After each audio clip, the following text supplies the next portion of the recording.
नमस्कार, मैं अजम खान। दिन भर की खबरों में सबसे पहले डालते नजर आज के मुख्य समाचारों पर।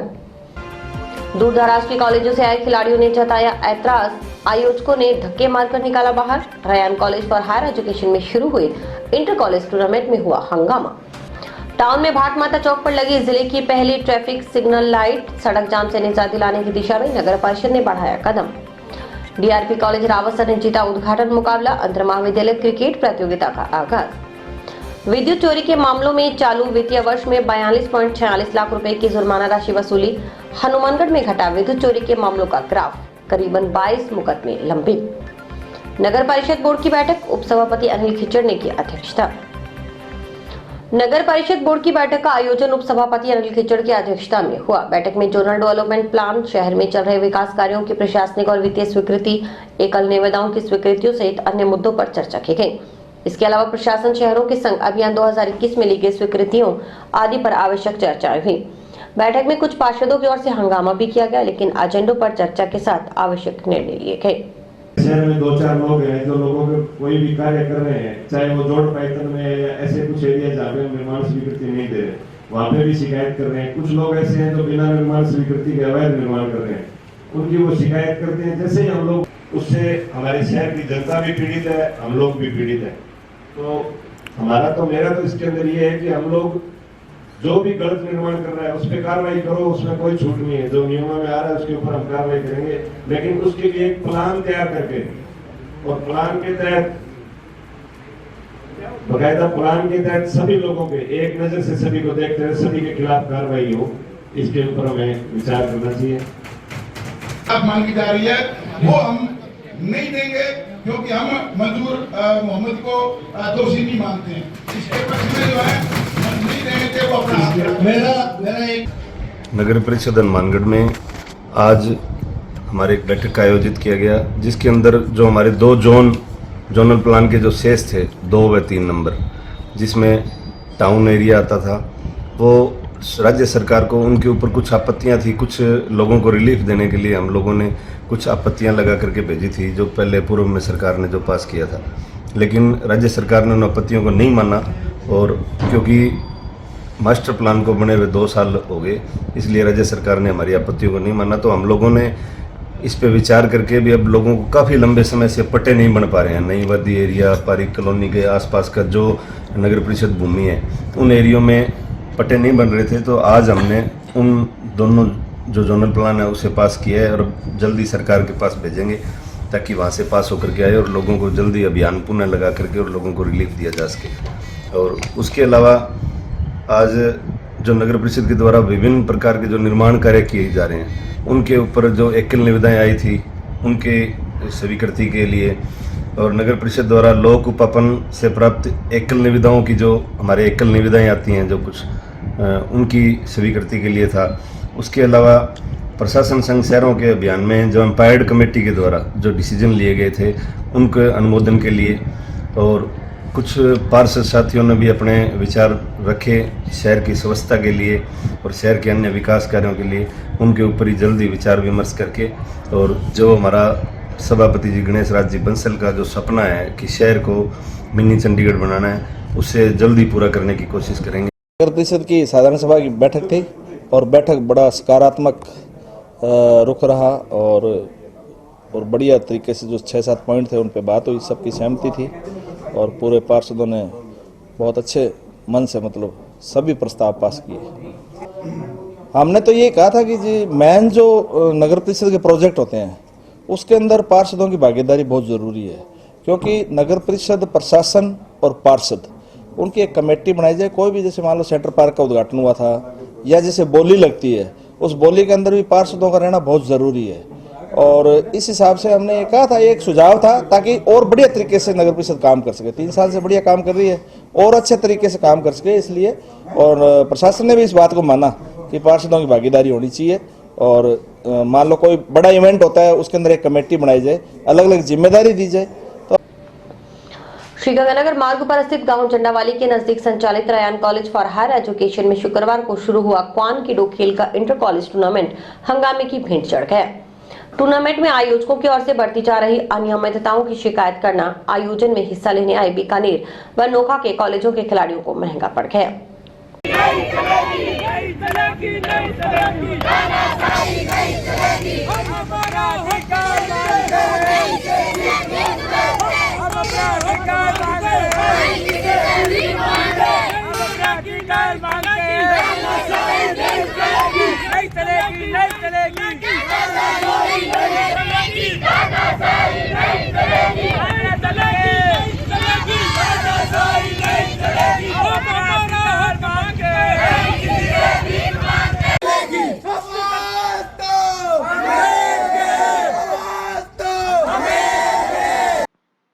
इन खिलाड़ियों का आरोप था कि आयोजकों की ओर से टूर्नामेंट का आयोजन क्वान किडो की जगह ताइक्वांडो व वुशु के रेफरी के जरिए करवाया जा रहा है।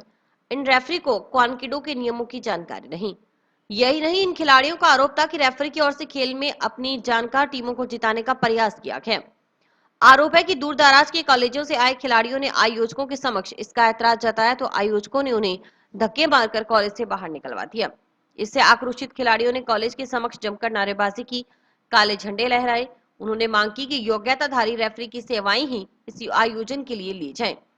साथ ही कहा कि अगर उन्हें इस आयोजन में हिस्सा नहीं लेने दिया जाता है तो महाराजा गंगा सिंह यूनिवर्सिटी विश्वविद्यालय बीकानेर इस मामले में संज्ञान लेते हुए इस आयोजन को दोबारा बिना किसी भेदभाव से करवाए ताकि बच्चे अपने भविष्य बना सकें।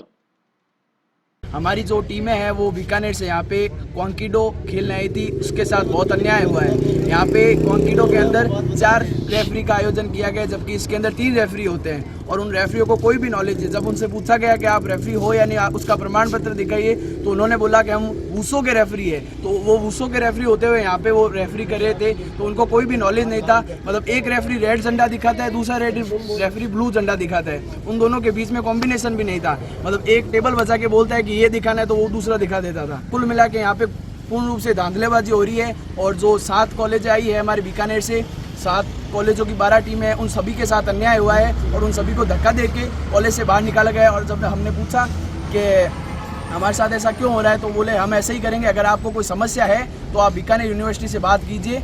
और उसके बाद में हमको बाहर निकाल के गेट पे ताला लगा दिया और वो बोले कि कॉल करके बात कर सकते हैं वरना हम आपसे कोई संपर्क नहीं कर सकते। डूंगर कॉलेज से यहाँ गेम खेलने के लिए आए। जिस प्रकार रियान कॉलेज ने दुर्व्यवहार किया छात्र के साथ, आज छात्र आक्रोश है। सुबह से न तो यहाँ पानी की व्यवस्था है और ना नाश्ते की व्यवस्था है। जिस प्रकार यहाँ गाइडलाइन जारी कर रखी है यूनिवर्सिटी ने कि पानी की व्यवस्था होनी चाहिए, लेकिन पानी की व्यवस्था यहाँ नहीं है। और जिस प्रकार यहाँ पर रेफरी है, जो एम्पायर है, उनको नियम का पता नहीं है। जिस प्रकार आज नियमों की धज्जियां उड़ाई जा रही है, जिस प्रकार खेल को खेल भावना से नहीं देखा जा रहा, आज जिसके निजी स्वार्थ के कारण अपने बंदों को लिया जा रहा है, हमारी आंखों के सामने ये हम व्यवहार देख नहीं सकते। इसलिए आज छात्र आंदोलन की ओर बढ़ रहा है। जिस प्रकार हमारी बात नहीं सुनेंगे तो हम यहाँ पर हनुमानगढ़ गंगानगर के जिला कलेक्टर का घेराव करेंगे और हमारी बात MGSU सेक्रेटरी तक पहुँचाएंगे। जो खेल निरीक्षण है उस तक हमारी आवाज यहाँ रियान कॉलेज के आगे दबेगी नहीं। हम आज ये यूनिवर्सिटी का घेराव भी करेंगे। कितने टीमों को क्वालिफाई किया है आपको? 7 टीमों को बाहर निकाल दिया गया है। जिस प्रकार से कॉलेज ने अपनी मनमर्जी से, जिस प्रकार यहाँ खेलने के लिए छात्र छात्रा आए, बीकानेर से कितनी दूर आए, अपना कीमती समय देकर यहाँ रियान कॉलेज यहाँ सिर्फ मस्ती करने के लिए। जिस प्रकार कॉलेज ने अपने मनगढ़ंत कहानियों से और कई छात्रों को धक्के दिए जा रहे हैं, कईयों के मुंह पर दिए जा रहे हैं। जिस प्रकार मुंह पर मारने का नियम नहीं है, जिस प्रकार आज नियमों को धज्जियां उड़ाया जाए, ना तो यहाँ कोई नियम है ना यहाँ कोई रेफरी है। जिस प्रकार न तो यहाँ रेफरी के पास, जिस प्रकार आप किस बेस पर रेफरी है, उन्होंने अभी तक सर्टिफिकेट, हमारा डॉक्यूमेंट 5-5 बार डॉक्यूमेंट चेक किया है। जिस प्रकार हमें वापस भी दिए थे, वापस डॉक्यूमेंट फेंक दिए जा रहे हैं हमारे मुंह पर, ये ले जाओ, आपका नहीं होगा। ये कोई नियम है? यहाँ पर अपनी कॉलेज अपनी मनमर्जी से काम कर रहा है, छात्रों की आवाज को आज दबाया जा रहा है। जिस प्रकार से हमें लगता है कि हमें इस दौरान मौजूद राजस्थान क्वानकिडो एसोसिएशन के राज्य तकनीकी निदेशक देवेंद्र सारस्वत ने बताया कि महाराजा गंगा सिंह यूनिवर्सिटी बीकानेर के तत्वावधान में हनुमानगढ़ के गांव जंडावाले स्थित Ryan College for Higher Education में शुक्रवार को इंटर कॉलेज टूर्नामेंट का आयोजन किया गया था। इस टूर्नामेंट में हनुमानगढ़, श्रीगंगानगर, बीकानेर व चूरू जिले से यूनिवर्सिटी से जुड़े हुए कॉलेज की टीमों ने हिस्सा लिया। आयोजकों की ओर से सुबह 8 बजे खिलाड़ियों को टूर्नामेंट स्थल पर बुलाया गया था। इस पर सभी टीमों के खिलाड़ी अपने खर्च पर रयान कॉलेज पहुंचे ही जैसे ही टूर्नामेंट शुरू हुआ तो खिलाड़ियों ने शिकायत की कि रेफरी क्वान किडो के नहीं है। रेफरी को क्वान किडो की जानकारी नहीं है। सारस्वत ने कहा कि ऐसे रेफरी जिन्हें क्वान किडो खेल की जानकारी ही नहीं है, उन्हें अपने स्तर पर बुलाकर आयोजकों की ओर से यह टूर्नामेंट करवाया जा रहा है। सारस्वत ने कहा कि जब खिलाड़ियों ने क्वान किडो खेल को खेल के तरीके से खेलना शुरू किया तो रेफरी ने पॉइंट में मतभेद करते हुए अपने जानकार व स्थानीय अकेडमी के खिलाड़ियों की टीमों को जिताने का प्रयास किया।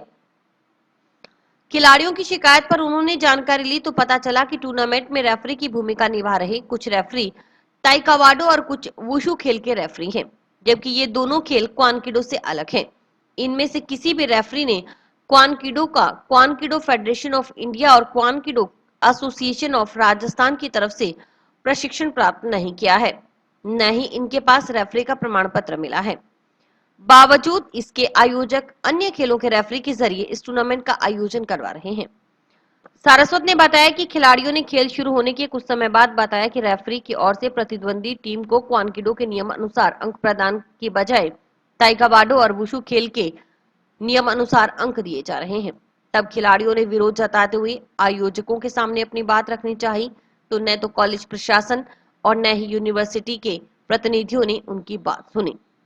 तो इन सारे बच्चों को, जो कोई नोखा से आया है, कोई बीकानेर से आया है, कोई डूंगर कॉलेज का बच्चा है, कोई एनएसपी कॉलेज का बच्चा है, एमजीएस यूनिवर्सिटी कैंपस के जो बच्चे हैं और नेहरू शारदा पीठ कॉलेज के बच्चे, ऐसे 2-3 कॉलेज, नोखा से राशि सर से भी कुछ लड़कियां बेचारी आई हुई हैं। सभी लोग अपने स्तर से पिताजी माताजी से प्रयास करके साल भर से इन्होंने ट्रेनिंग लेके अपने अपने स्तर पर अपने आप को तैयार किया और नौसिखिए बच्चों से या अन्य खेलों के बच्चों से बच्चे से ये खेल खिलवा रहे। खेलना किसी के लिए बुरा नहीं है, वो कर सकते हैं, बट यहाँ के जो रेफरीज है वो क्वालिफाइड नहीं है। बिना क्वालिफाइड रेफरीज में जब इन बच्चों ने ऑब्जेक्शन किया गया तो इन बच्चों को इन्होंने सबको बाहर निकाल दिया और बात करने के लिए तैयार नहीं है। सब बच्चों की यही मांग है कि हमें क्वालिफाइड रेफरीज के तहत ही मैच करवाए जाए और यदि आज हमें नहीं खिलवाते हैं बच्चों को तो ये बच्चों को ये मांग है कि एमजीएस यूनिवर्सिटी के जो स्पोर्ट्स डायरेक्टर हैं या स्पोर्ट्स बोर्ड के जो सेक्रेटरी हैं वो इस पर संज्ञान लेते हुए इस टूर्नामेंट को दोबारा करवाएं और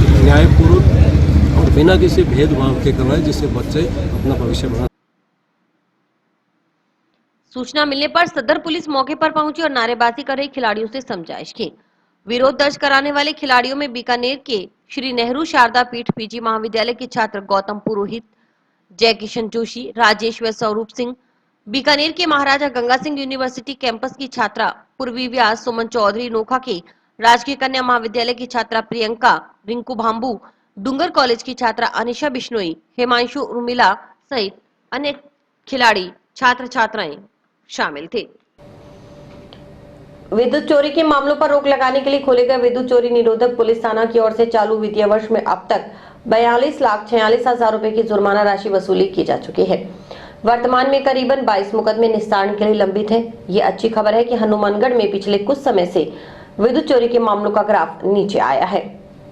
विद्युत चोरी निरोधक पुलिस थाना के प्रभारी एएसआई रणवीर सिंह ने बताया कि चालू वित्तीय वर्ष में अब तक कुल 102 मुकदमे थाना में दर्ज हुए हैं, परंतु पुराने लंबित 252 मुकदमों का निस्तारण किया गया है।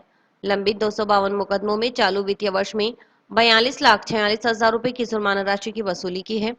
क्षेत्र में विद्युत चोरी का ग्राफ अन्य जिलों से कम है। चोरी के प्रकरण की ज्यादा लंबित नहीं है। कुछ इलाके हैं जहां विद्युत चोरी होती है, मुकदमे दर्ज होते हैं, जुर्माना राशि जमा करवाने पर कानून सम्मत मुकदमों का निस्तारण किया जाता है। करीबन 22 मुकदमे निस्तारण के लिए अभी भी लंबित हैं। इसी माह 11 मुकदमे और दर्ज हुए हैं। पूर्व में हनुमानगढ़ जंक्शन के सुरेशिया क्षेत्र में भी विद्युत चोरी के मामले सामने आते थे, लेकिन अब सुरेशिया में विद्युत चोरी के मामलों में काफी कमी आई है। इसके अलावा गांव सुरेवाला, फतेहगढ़ में भी विद्युत की चोरी होती थी, वहां भी हालातों में पहले से सुधार हुआ है। इन जगहों के सभी मुकदमों का निस्तारण किया जा चुका है। इसके अलावा गांव में 1-2 चोरी के मामले सामने आते रहते हैं। विजिलेंस के अधिकारी गांव में जांच करने जाते हैं, तब विद्युत की चोरी पकड़ी जाती है। जुर्माना राशि जमा करवाने पर मुकदमा दर्ज नहीं किया जाता।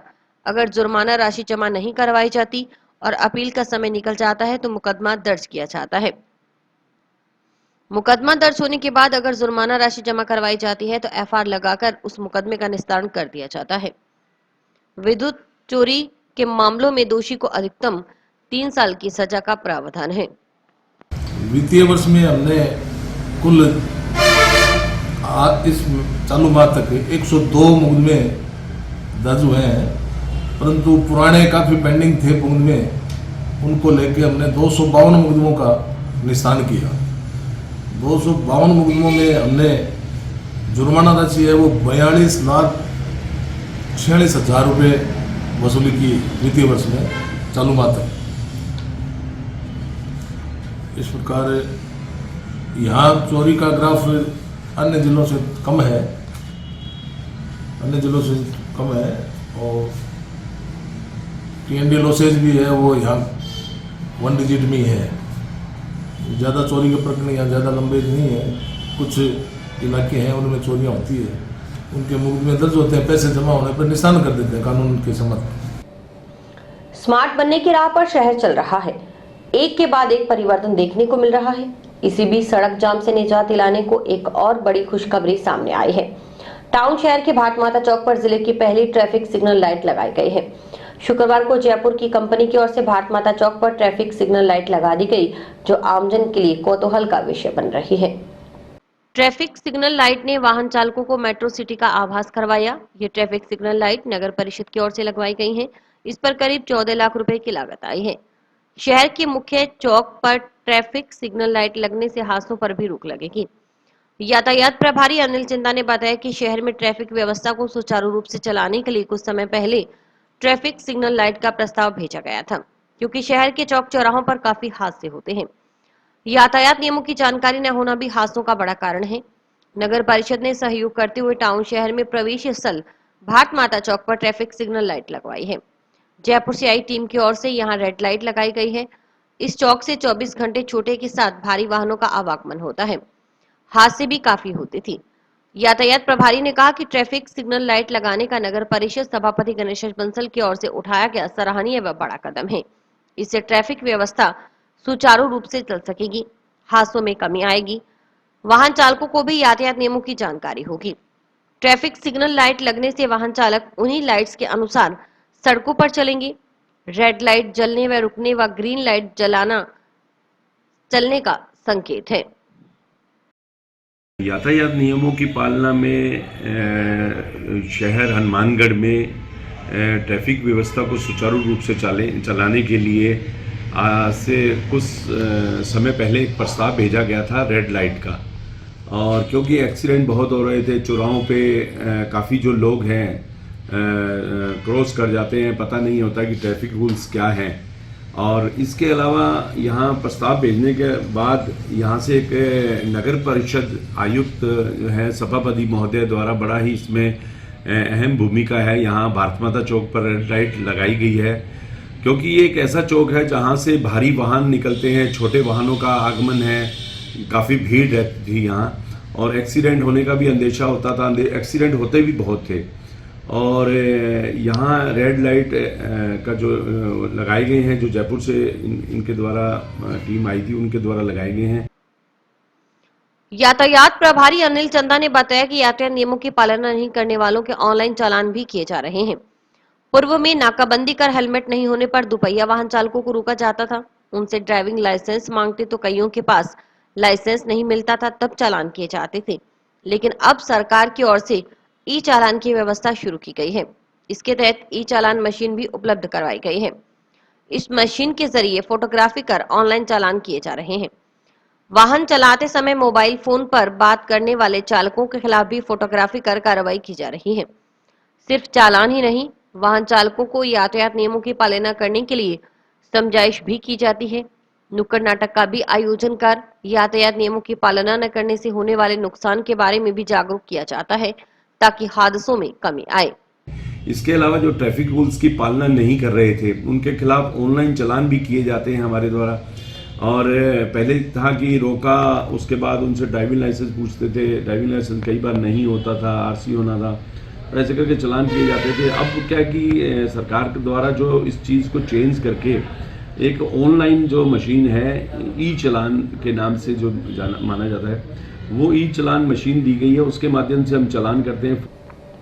जंक्शन स्थित सरस्वती कन्या स्नातकोत्तर महाविद्यालय में अंतर महाविद्यालय क्रिकेट प्रतियोगिता का शुभारंभ शुक्रवार को समारोह पूर्वक हुआ।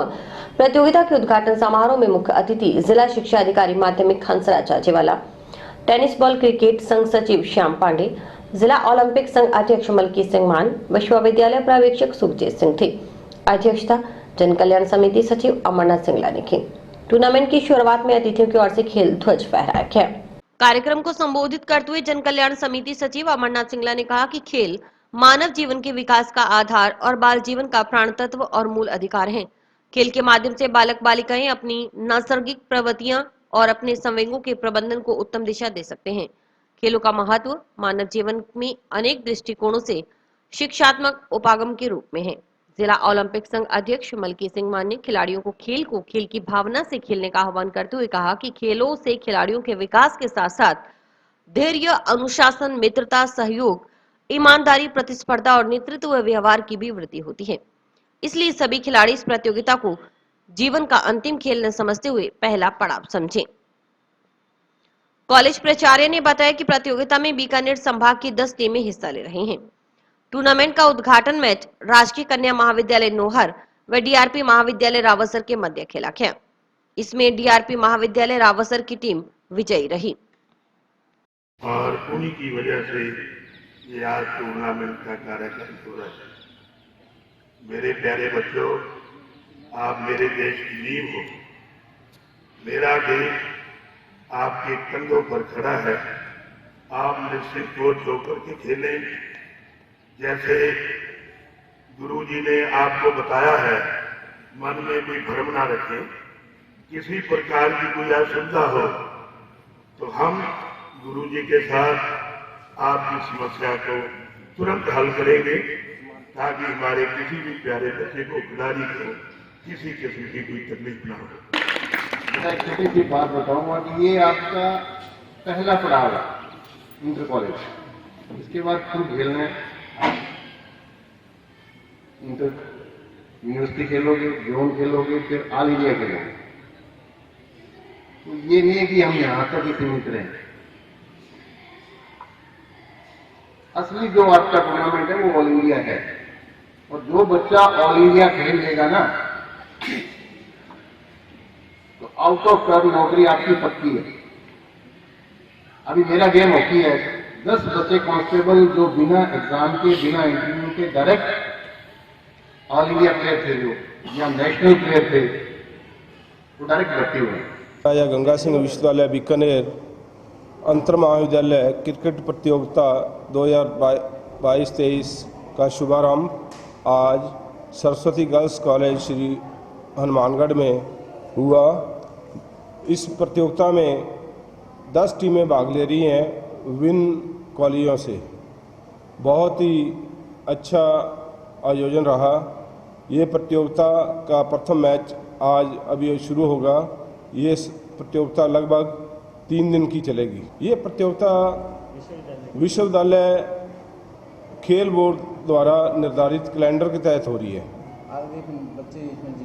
आगे बच्चे जाएंगे, वो जीतकर वेस्ट जोन जाएंगे, ऑल इंडिया इंटर यूनिवर्सिटी जाएंगे, अपनी यूनिवर्सिटी का, अपने देश का, अपनी स्टेट का नाम रोशन करेंगे। और इसकी ओपनिंग कार्यक्रम रखा गया, जिसमें अमरनाथ जी सिंगला हमारे सचिव महोदय के द्वारा यहाँ इसके ओपनिंग की गई।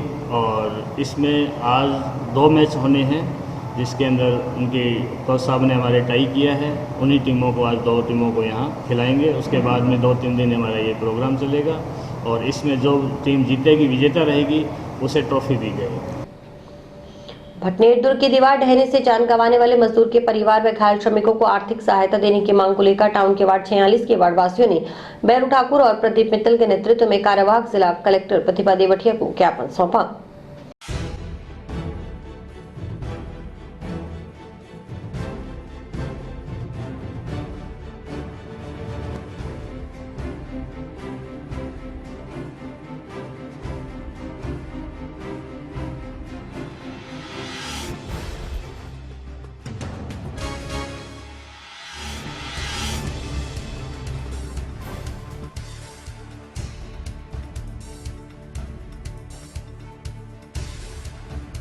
मैं आज कलेक्टर साहब से मिलने आए थे, जो किले में घटना घटी थी, उस मामले के अंतर्गत जिसमें राजेंद्र दास जी की मृत्यु हो गई थी, बाकी 5 अन्य घायल हो गए थे, एक को बीकानेर रेफर करना पड़ा था। उसमें आज हम माननीय कलेक्टर महोदय से मिलने आए थे, लेकिन वो छुट्टी होने के कारण आज एडीएम मैडम से मिले हैं। उन्होंने मामले की जांच करने का आश्वासन दिया है। हम सरकार से ये मांग करते हैं कि घायलों को और मृतकों को शीघ्र सहायता राशि मिलने की मदद मांग रहे हैं, जो गरीबों का परिवार चल सके। लापरवाही ठेकेदार की और किले कर्मचारियों की, इनके खिलाफ अभी तक कोई कार्रवाई नहीं है, जांच चल रही है। आज से कुछ दिन पहले किले के अंदर जो मजदूर लोग काम कर रहे थे, उनकी दीवार गिरने से 1 मजदूरों की मौत हो गई और 5 मजदूर घायल हो गए। उस दरमियान जिला कलेक्टर महोदय अस्पताल में पहुंचे और उन्होंने इलाज के प्रति भी बहुत जागरूकता दिखाई और उन्होंने आश्वासन दिए कि चिरंजीवी योजना के अंतर्गत मृतक और घायलों का मुआवजा दिया जाएगा। यही मुआवजा के मांग के लिए हम अभी एडीएम साहब से मिले हैं। उन्होंने हमारी बात सुने और आगे कार्रवाई करने की आश्वासन दिया है। बिल्कुल रोष है। अगर कार्रवाई नहीं करते तो क्या करेंगे आप लोग? अगर कार्रवाई नहीं करते तो फिर जो भी उचित होगा उस दरमियान वो करेंगे। अजमेर के ओम प्रकाश शेखर आत्महत्या दुष्प्रेरण मामले में दोषियों को सख्त सजा व पीड़ित परिवार को आर्थिक सहायता देने की मांग को लेकर आजाद समाज पार्टी कार्यकर्ताओं ने शुक्रवार को कार्यवाहक कलेक्टर प्रतिभा देवटिया को ज्ञापन सौंपा।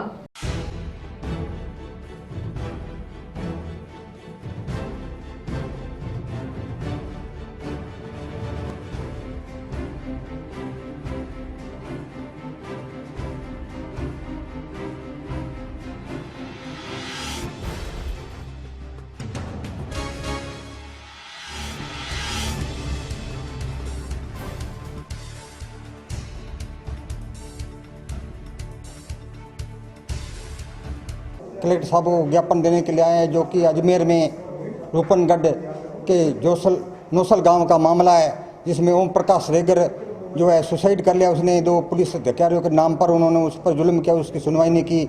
और बाकी राजस्थान पूरे में जो है अत्याचार दलितों पर बढ़ रहे हैं, उसके लिए हमने कलेक्टर साहब के मार्फत राष्ट्रपति के नाम और राजस्थान मुख्यमंत्री के नाम ज्ञापन दिया है, ताकि उस भाई को न्याय मिले और राजस्थान में दूसरे जुल्मों पर भी अंकुश लगे।